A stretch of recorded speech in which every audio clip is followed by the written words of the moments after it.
uma liderança, por melhor que seja, é eterna.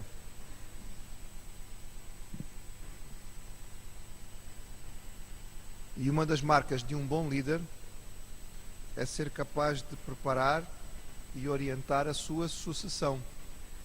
Preparar as coisas para a continuidade.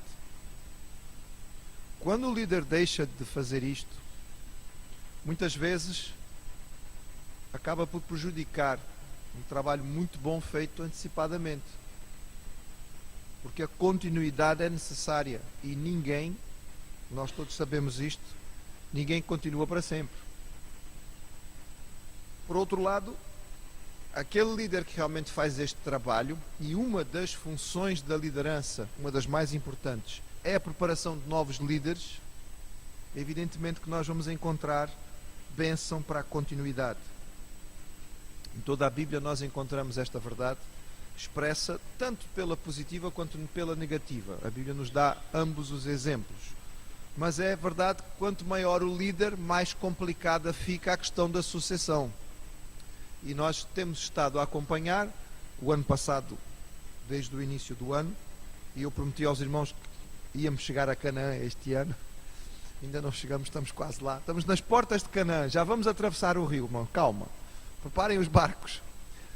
Estamos a falar então da sucessão de nada mais, nada menos do que aquele que poderá ser considerado por muitos como o maior líder do Antigo Testamento. Pode haver alguma discussão aqui, mas pronto. Um dos maiores, se não o maior líder do Antigo Testamento, que é Moisés. Com a folha de serviço de Moisés e mais de 40 anos de liderança do povo, certamente era complicado pensar que ele não ia mais estar presente. Era para o povo difícil imaginar como caminhar sem a liderança de Moisés. Mas é o que nós vamos ver olhando para a palavra de Deus. Vou pedir aos irmãos que abram primeiramente em Números, capítulo 27. Números 27.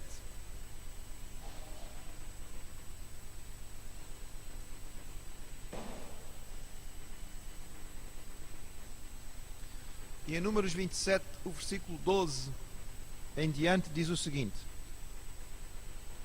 Depois disse o Senhor a Moisés: Sobe a este monte de Abarim e vê a terra que tenho dado aos filhos de Israel. E havendo-a visto, serás recolhido aos teus povos, assim como foi recolhido teu irmão Arão. Porquanto rebelde foste no deserto de Zim, na contenda da congregação, ao meu mandado de me santificar nas águas diante dos teus olhos. Estas são as águas de Meribá, de Cádiz, no deserto de Zim. Então falou Moisés ao Senhor, dizendo: O Senhor Deus dos espíritos de toda a carne ponha um homem sobre esta congregação, que saia diante deles e que entre diante deles, e que os faça sair e que os faça entrar, para que a congregação do Senhor não seja como ovelhas que não têm pastor. Não é comum um homem receber a noção exata da data em que vai morrer. Às vezes pode acontecer, hoje em dia, do ponto de vista médico. Dependendo do tipo de problema, o médico pode dizer: Ora, você tem 6 meses de vida. Pronto, isto pode acontecer. Mas com a exatidão com que Deus diz a Moisés, não é comum. A não ser que seja um assassino contratado, que telefone para a pessoa que vai assassinar e diz: amanhã você vai morrer. Tirando isto, não é comum nós sabermos a informação. Eu diria aos irmãos que se calhar não é, talvez o ideal, não é? É bom a gente deixar isso nas mãos do Senhor e não nos preocuparmos. Mas Moisés certamente não ficou surpreendido. Ele já tinha o aviso da parte do Senhor de que ele não ia entrar na terra prometida, e ele sabe que está na hora do povo entrar. Ele fez a sua parte, cumpriu a sua missão. O povo está diante do Rio Jordão, a Canaã está do outro lado. Ele acabou de pregar ao povo e recordar a lei à nova geração. Está na hora de seguir. Ele ia ver de longe a terra de Canaã, e pode nos parecer duro aquilo que vai acontecer com ele, mas é evidente que a razão principal dada pelo Senhor foi a maneira como Moisés falhou na ocasião da necessidade das águas lá em Meribá. Deus disse a ele: fala com a rocha, e ele bateu na rocha. Nós já passamos por este episódio, já explicamos nesta altura que a falha de Moisés foi grave, porque ele está a representar Deus, e ele deu uma má representação de Deus. Ele levou o povo a ter uma ideia e uma visão errada do Senhor. E isto é a pior falha que pode existir para alguém que seja servo de Deus. Quando ele transmite a visão errada de Deus. Aquele que se levanta para falar em nome do Senhor tem um peso de responsabilidade muito grande. E quando ele interpreta erradamente quem Deus é, evidentemente que Deus cobra. E no caso aqui, esta foi a questão para Moisés. O peso da responsabilidade agora trazia as suas consequências. Mas é interessante notar, irmãos, que Moisés não reclama, não reage com qualquer tipo de rancor, nem sequer mostra tristeza. Moisés, como um verdadeiro líder, ele demonstra que a sua preocupação é só uma: o povo, a congregação que Deus lhe deu. E como o seu amor pela congregação é muito grande, diante da palavra que Deus lhe dá, o que Moisés diz: Senhor, providencia um líder, porque a congregação não pode ficar sem pastor. São ovelhas, não sabem o rumo sozinhas, precisam de um pastor. Devemos lembrar, irmãos, que o tempo chegara por várias razões, não é? Moisés tem 120 anos, ele é um homem muito idoso, e apesar do Senhor ter preservado a sua força, está na hora, o seu tempo passou. O povo precisa de um outro tipo de liderança, porque vai entrar numa nova fase da vida. O povo vai atravessar o Rio Jordão e vai ter agora uma fase de luta, de combate, de guerra. E agora, durante provavelmente 30, 40 anos, nós vamos ter o povo de Israel a combater. E Moisés, aos 120 anos, não é líder para isto. Aliás, ele nunca foi um líder propriamente das tropas. Havia outro que comandava as tropas de Israel. Então há necessidade de um novo tipo de liderança. Ele for o homem de Deus para tirar o povo do Egito. Ele for instrumento de Deus para dar a lei, para organizar a nação. Ele for o homem para a travessia do deserto. Ele não é o homem de Deus para a entrada em Canaã. Deus tem outra pessoa para fazer este trabalho. É claro que ele ama o povo do Senhor e ele pede a Deus um líder. É interessante isto por várias razões. Primeiro, talvez possa parecer óbvio para nós que Josué é o líder. Óbvio. Josué foi aquele que andou sempre com ele, era o chefe das tropas, era um dos únicos dois que sobravam da liderança anterior. Portanto, é natural que Josué seja o líder. Mas reparem, irmãos, Moisés já tinha tempo suficiente com Deus para saber que Deus nem sempre faz aquilo que a nós nos parece natural. Quem foi que disse que por ser natural para nós é a maneira que Deus tem que fazer? Então Moisés não parte deste princípio. Ele não toma a ideia de que não, ok, Senhor, então está na hora de eu ir embora, está bom, pronto. Então, Josué, certo? Não, ele diz: Senhor, aponta alguém, designa alguém. Ele pode ter no seu coração a ideia, mas ele compreende que quem define é Deus. Só o Senhor conhece o coração. E a liderança fiel é uma questão de coração. Não é uma questão de formação académica, não é uma questão de idade, nem é uma questão necessariamente de experiência, em primeiro lugar. Porque se fosse assim, Deus nunca teria escolhido Davi como o novo rei de Israel. Lembram-se, irmãos? Davi tinha 8 irmãos mais velhos. E quando Samuel chega e olha o mais velho, diz: oh, bonito, alto, forte, experiente, boa idade, certíssimo. E Deus diz a Samuel: tu só olhas para a capa, só olhas para o exterior. Eu vejo dentro, eu vejo o coração deste. Deus disse: eu vou escolher um homem segundo o meu coração, um homem cujo coração esteja sintonizado com o meu coração. Isto é que é importante para a liderança segundo Deus. Não interessa a capa. Isso é muito bonito, muito interessante, muito experiente, uma formação fantástica, um currículo maravilhoso. Deus não pede o currículo, Deus olha o coração. Daí que Moisés pergunta: Senhor, tu que vês o coração, sabes, designa, escolhe. O outro aspecto interessante, irmãos, é isto.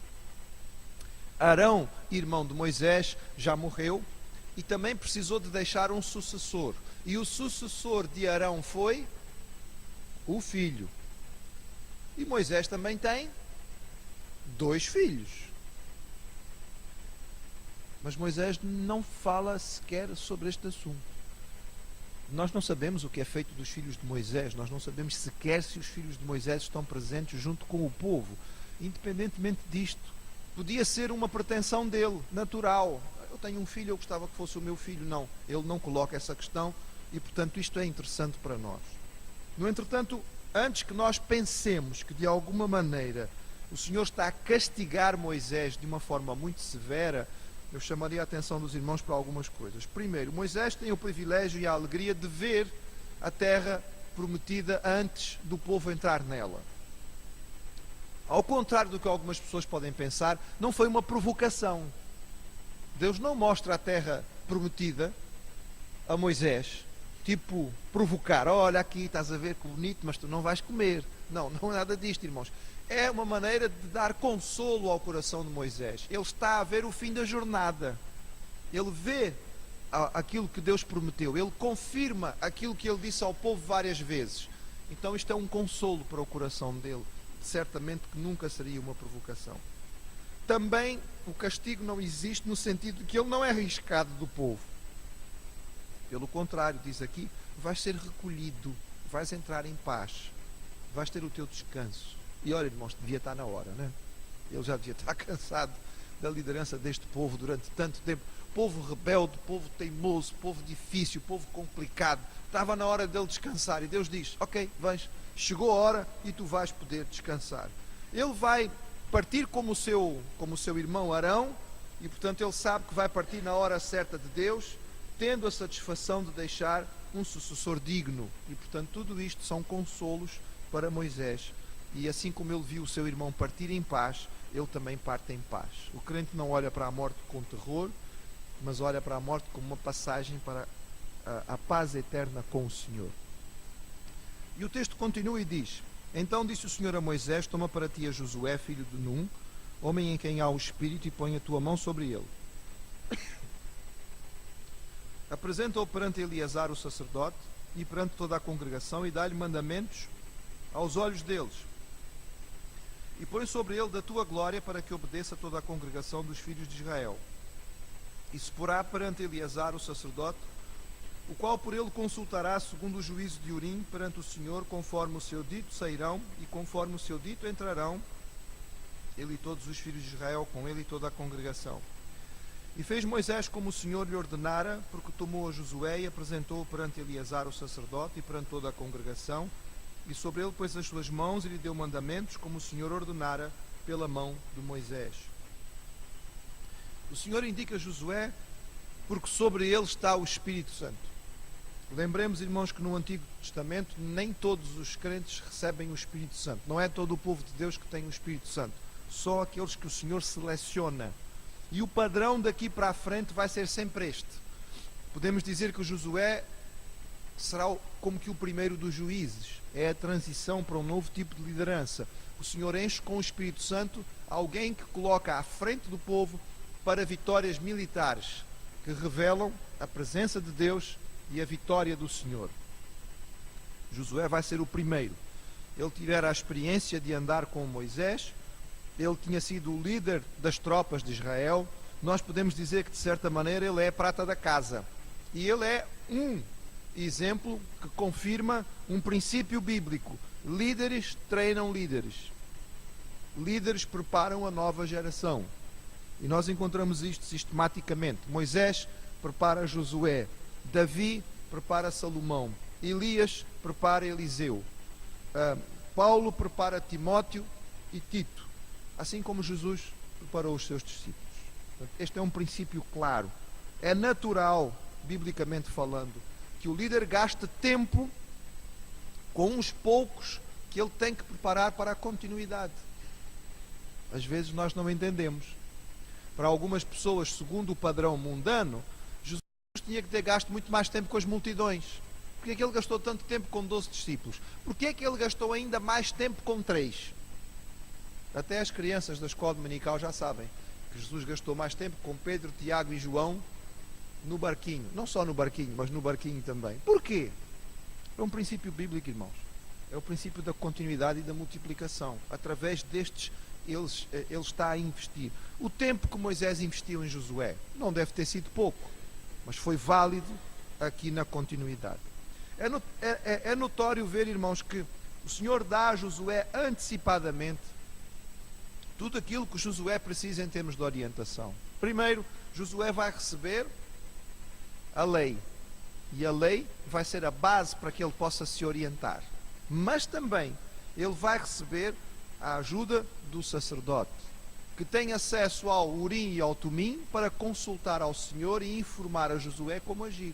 Josué não vai estar sozinho. O Senhor dá a ele condições para que ele cumpra a sua missão da melhor maneira. Então Josué sabe que não vai assumir um cargo em que ele vai ficar sozinho. Ele vai ter a autoridade civil e Eleazar vai ter a autoridade religiosa. Ele vai ter acesso à lei para saber como dirigir o povo e o sacerdote vai lhe dar a orientação específica para as questões que irão surgir. Agora notem, irmãos, que a transmissão de poder tem que ser feita de forma pública. É muito importante. A autoridade deve ser reconhecida e oficializada publicamente. É necessário que Josué seja apresentado ao povo, que Moisés imponha a sua mão sobre ele e lhe passe a autoridade, e lhe passe a sua glória, digamos de alguma maneira, e que o povo veja isto e respeite Josué, porque Moisés o colocou como o seu sucessor. Isto é muito importante. Nós vamos ver no Novo Testamento o mesmo princípio, na ordem bíblica que nós temos da imposição de mãos sobre aqueles que vão assumir a liderança e vão estar à frente do povo. Para o povo era muito importante e transmitia também um senso de segurança. Agora, no momento em que eles vão perder Moisés, o seu líder de sempre, ver claramente colocado na frente o novo líder. É muito importante. Isto era segurança para o povo, isto é firmeza. O povo não vai ficar no vazio. Antes que o líder antigo possa ir embora, o líder novo é colocado, é empossado, é respeitado. E nesta representação fica clara que Josué não vai governar o povo da sua cabeça.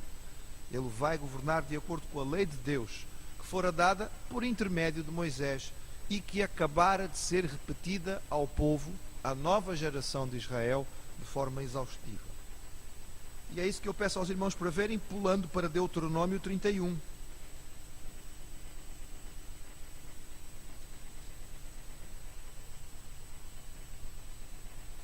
Nós encontramos aí, digamos, a passagem paralela à de Números, e diz assim em Deuteronômio 31. Depois foi Moisés e falou estas palavras a todo Israel. Da idade de 120 anos sou hoje, já não poderei mais sair e entrar. Além disto, o Senhor me disse, não passarás o Jordão. O Senhor teu Deus passará diante de ti, Ele destruirá estas nações diante de ti, para que as possuas. Josué passará diante de ti, como o Senhor tem dito. E o Senhor lhes fará como fez a Sheom e a Og, rei dos amorreus, e a sua terra, os quais destruiu. Quando, pois, o Senhor vou-los der diante de vós, então com eles fareis conforme a todo o mandamento que vos tenho ordenado. Esforçai-vos, animai-vos, não temais, nem vos espanteis diante deles, porque o Senhor teu Deus é o que vai contigo, não te deixará, nem te desamparará.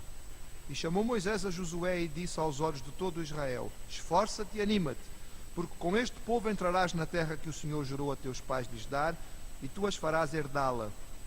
O Senhor, pois, é aquele que vai diante de ti, Ele será contigo, não te deixará, nem te desamparará, não temas, nem te espantes. As palavras de encorajamento público são importantes e são necessárias.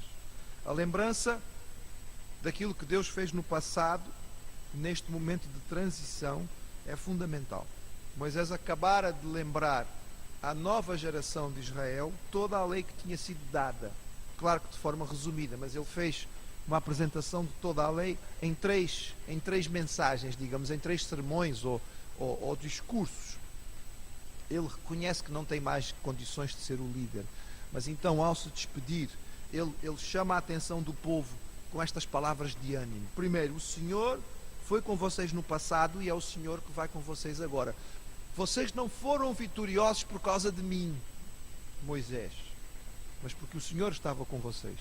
E o mesmo Senhor que estava com vocês quando eu era o líder, também vai estar com vocês agora com o novo líder que o Senhor mesmo colocou. A certeza de que a bênção do Senhor não estava restrita à liderança de Moisés. Por que isto, irmãos? Nós somos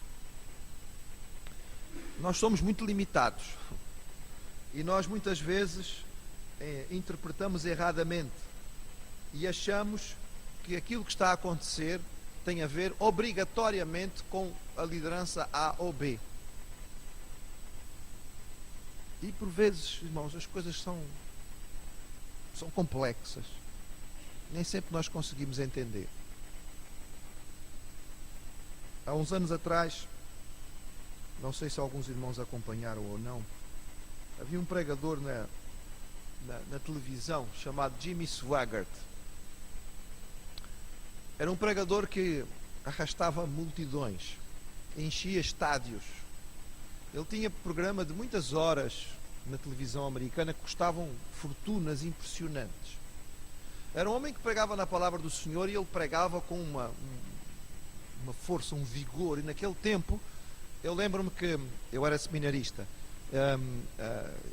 e nós como seminaristas olhávamos para o estilo de pregação de Swaggart e dizíamos: é assim que eu quero ser, um pregador assim. Parecia um homem cheio de fogo vindo do céu. E o número de pessoas que se convertiam nas campanhas que ele fazia eram impressionantes. Depois descobri uma série de coisas a respeito de Jimmy Swaggart, irmãos, que não eram nada bonitas. E eu lembro-me na altura de perguntar a mim mesmo: como é que foi possível?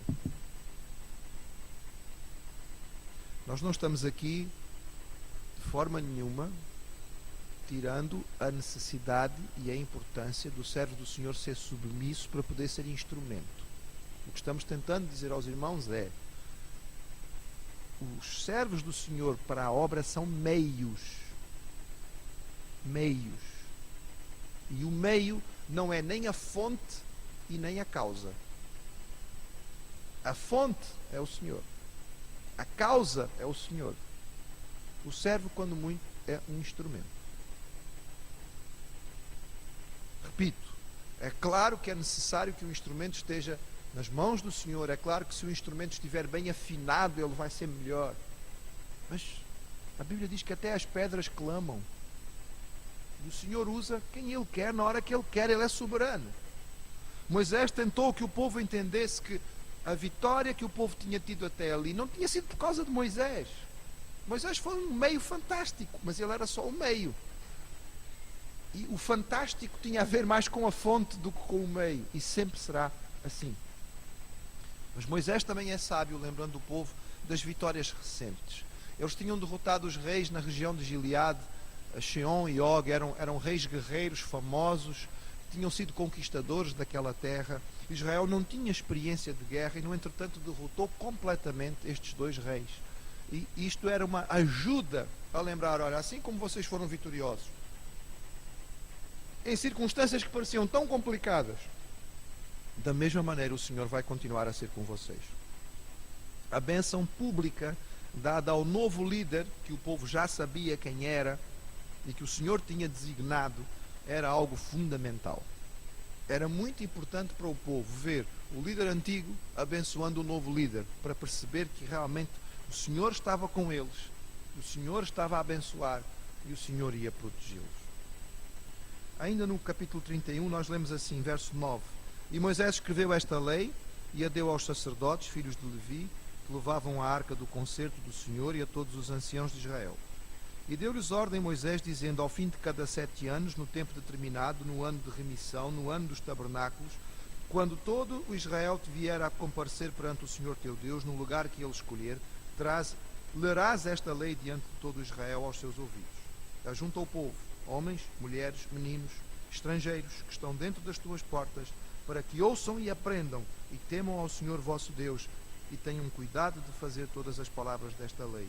E que seus filhos, que a não souberem, ouçam, aprendam a temer ao Senhor vosso Deus todos os dias que viverdes sobre a terra a qual ides, passando o Jordão, a possuir. Mais do que instruções militares ou táticas, Moisés dá a Josué o segredo para que Israel prospere: seguir a lei de Deus. A lei foi dada para que Israel pudesse refletir o caráter do seu Deus. Esse era o propósito da lei, irmãos. Vamos. Eu tenho repetido muito isto nas últimas, talvez, meses, que é para ver se vai entranhando e fica bem na nossa mente. A lei não foi dada para a salvação de ninguém. A lei não salva ninguém, a lei não podia salvar ninguém. Deus não deu a lei a Israel para salvação. Deus deu a lei ao seu povo, para que, cumprindo a lei, o povo pudesse refletir o caráter do seu Deus. Por isso que a lei era como era. Por isso que ela transformava Israel num povo diferente, santo, separado. Que as outras nações iam olhar e iam dizer: uau, tem qualquer coisa estranha, diferente aqui. Isto é bonito, isto é melhor, nós queremos isto. E é por isso que era tão importante que o povo conhecesse e cumprisse a lei que Deus tinha dado. Então, mais importante do que Josué liderar o povo nas batalhas, nas guerras, ele tinha que ter o cuidado de levar o povo à lei do Senhor.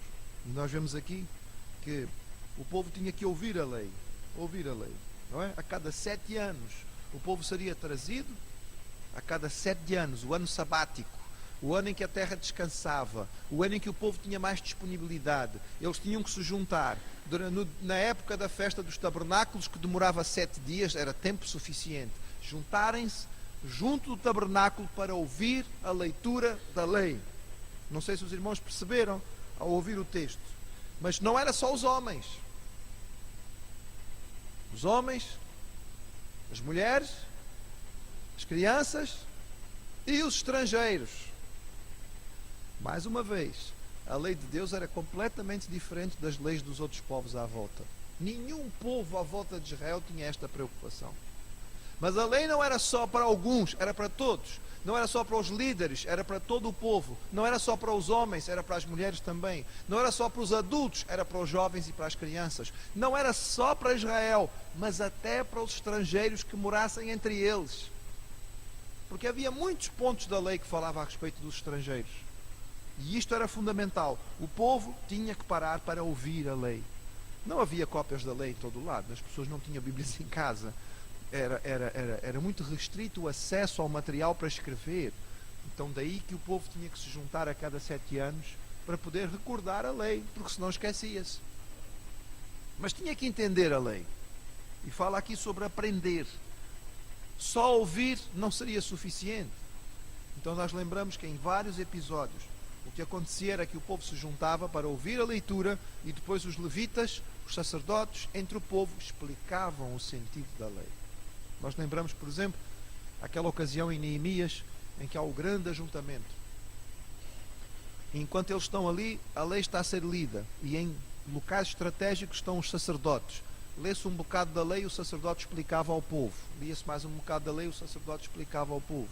Não é só ler, é entender. E nós podemos dizer que aqui, nas nossas igrejas, a cada domingo, a cada escola dominical, a cada culto, isto é feito. É lida a palavra, é explicada a palavra para que nós possamos entender. Mas é claro, irmãos, o mais importante de tudo é obedecer a palavra. Obedecer a palavra. Recordar aquilo que Deus deu e obedecer a palavra. E a cada 7 anos podemos dizer que o povo renovava o seu compromisso com Deus. Recordava aquilo que tinha sido dito. Fazia novamente, não é? Reforçava novamente a aliança que tinha sido feita. Senhor, nós realmente entendemos e nós recebemos isto de Ti. Nós queremos confirmar que nós temos este compromisso contigo. É isto que acontece, por exemplo, no fim do livro de Josué, naquele famoso capítulo que nós gostamos muito de ler, quando Josué diz, eu e a minha casa. Nós lemos muito este versículo e sabemos de cor, e esquecemos muitas vezes o seu contexto. O seu contexto é exatamente este. É um contexto de um ano sabático, é um contexto em que Josué chama as tribos, é um contexto em que Josué recorda a lei ao povo, e ele diz, e agora? Estão-se a recordar da aliança? Lembram-se da lei? Vão cumprir ou não? Não, nós vamos cumprir. E ele diz, não, isto é muito complicado, há muitos deuses por aí, se calhar vocês querem seguir outros deuses. Não, nós queremos seguir ao Senhor. Então como é que é? Vocês vão ou não vão seguir? Vão ou não vão estar com o Senhor? Bem, vocês têm que escolher a quem vão servir. Eu e minha casa vamos servir ao Senhor. Este é o contexto. Ou seja, Josué foi fiel àquilo que lhe foi dado, porque foi esta a orientação que foi dada. É curioso isto, irmãos, não sei se os irmãos sabem, 7 anos é o que nós temos aqui, e não é por acaso que nós procuramos criar currículos de escola bíblica dominical para cada 7 anos. Que durante 7 anos nós possamos estudar e ver a Bíblia inteira. E ao fim de 7 anos comecemos outra vez. Tem sido este o princípio com que eu estou a trabalhar com os irmãos, como pastor da igreja. Temos 7 anos para ver o material e depois vamos começar outra vez. Porque a cada 7 anos nós devemos ter tido a oportunidade de dar uma visão geral daquilo que é a palavra do Senhor. E esta é um princípio bíblico, é um bom princípio, é um princípio que nós devemos seguir. Tudo está preparado. Já existe um sucessor, a lei já foi entregue, o caminho está preparado, já sabem quem é que vai fazer o trabalho. Está na hora da despedida. Ninguém gosta da hora da despedida, mas está na hora da despedida. Está na hora de Moisés ir embora. E ele vai embora. Mas como não podia deixar de ser, tinha que ser uma despedida em grande, não era Moisés? Tudo que ele fez foi tão significativo, a sua despedida também. Se os irmãos quiserem, Deus nos dê vida e saúde. Próxima quarta-feira estaremos aqui para ver a despedida de Moisés.